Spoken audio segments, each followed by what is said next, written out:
Salut, c'est Trado, content de vous retrouver pour la mise à jour de l'analyse technique de moyen terme sur le CFD France 40, Allemagne 30 et US 30, l'équivalent du CAC, du DAX et du Dow Jones. Les précautions d'usage pour commencer, il ne s'agit que d'une analyse technique donnée à titre informatif et pédagogique. Il n'y a pas de conseil dans ce qui suit. Vous devez vous rapprocher d'un professionnel pour savoir si l'utilisation des CFD à risque limité correspond à votre profil d'investisseur. On commence par le France 40 avec chaque bougie qui équivaut à une semaine de cotation. Nous sommes donc là. Comme vous pouvez le voir, nous sommes toujours aux prises avec une résistance qui s'impose depuis plus de 4-5 semaines. Cette résistance est comprise entre 5936 et 5965. Une fois de plus, pendant la semaine, on a réussi à se hisser au-dessus, mais une fois de plus, on n'a pas réussi à clôturer au-dessus. Il demeure que la tendance est haussière. On le voit au fait que nous avons une moyenne mobile à 20 semaines qui croît, une moyenne mobile à 50 semaines qui croît. Donc à ce niveau, il n'y a pas beaucoup de doutes possibles. Même si on devait avoir une consolidation, même si on devait retourner sur le support suivant qui est compris entre 5670 et 5583, on ne remettrait pas en cause cette tendance haussière qui sera sans doute mise à profit par de nombreux investisseurs pour investir en actions pour le moyen terme. Si on arrivait à passer et à clôturer au-dessus de cette résistance des 5935, 5964, la prochaine résistance serait celle des 6100, 6150.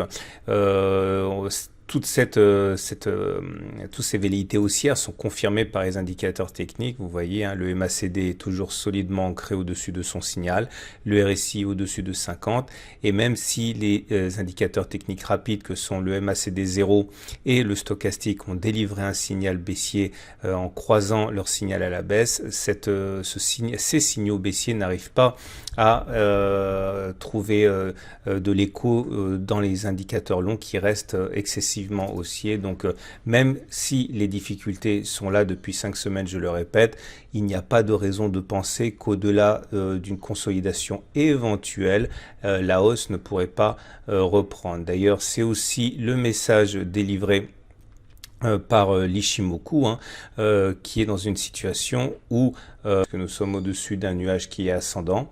D'ailleurs, à bien y regarder, on a la Tenkan qui sert de support dynamique chaque fois qu'elle est sollicitée. Ça s'est produit ici, là ou encore là.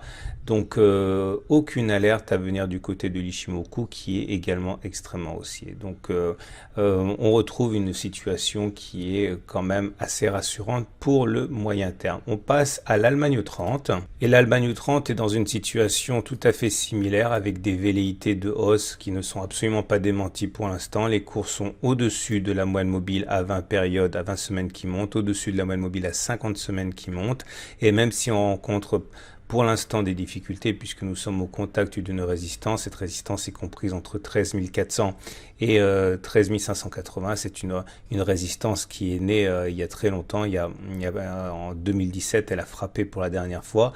Même si effectivement on rencontre des difficultés, on voit la vitesse à laquelle les acheteurs remontent dans le train. Regardez sur l'attaque de cette semaine, il y avait un support ici, c'était une résistance qui a été cassé, qui a donc changé de polarité, et les acheteurs se sont rués sur les bonnes affaires aux alentours de 12 880, 12 809.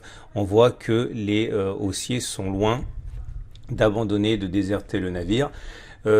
Si on arrive à se hisser au-dessus de cette résistance des 13 400, 13 587, on aurait quand même pas mal de chemin à parcourir avant de rencontrer la prochaine résistance, puisque vous voyez qu'il n'y a rien sur le graphe. On est sur des zones qui n'ont pas été encore visitées. On pourra toujours utiliser les Fibonacci et les extensions pour trouver des limites, mais pour l'instant, encore une fois, la grande forme de l'Allemagne 30 est évidente.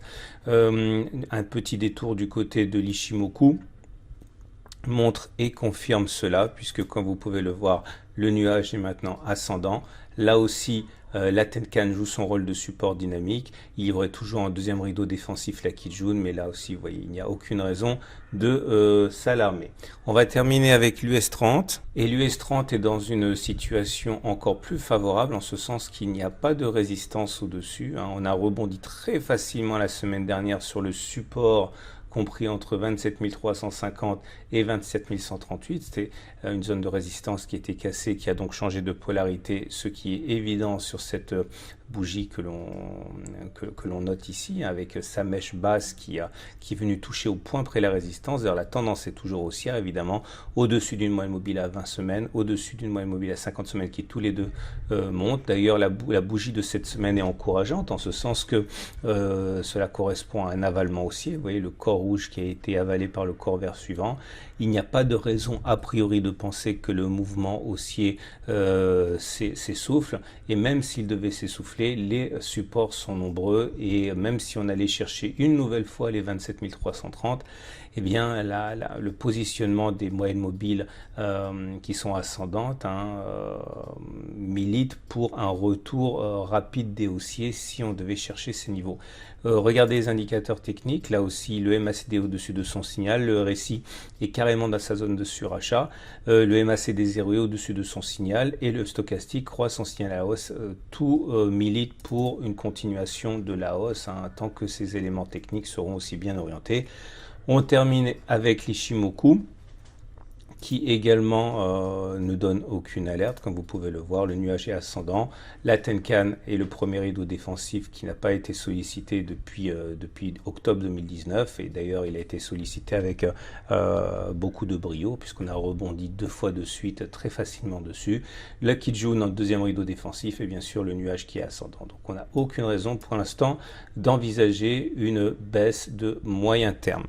Voilà ce qu'on pouvait dire pour ces 3 grands marchés. Je vous rappelle que si vous désirez ouvrir un compte de démonstration avec CMC Market, vous pouvez cliquer sur la bannière et également vous abonner à la chaîne pour ne pas louper les prochaines vidéos. À la semaine prochaine pour la mise à jour.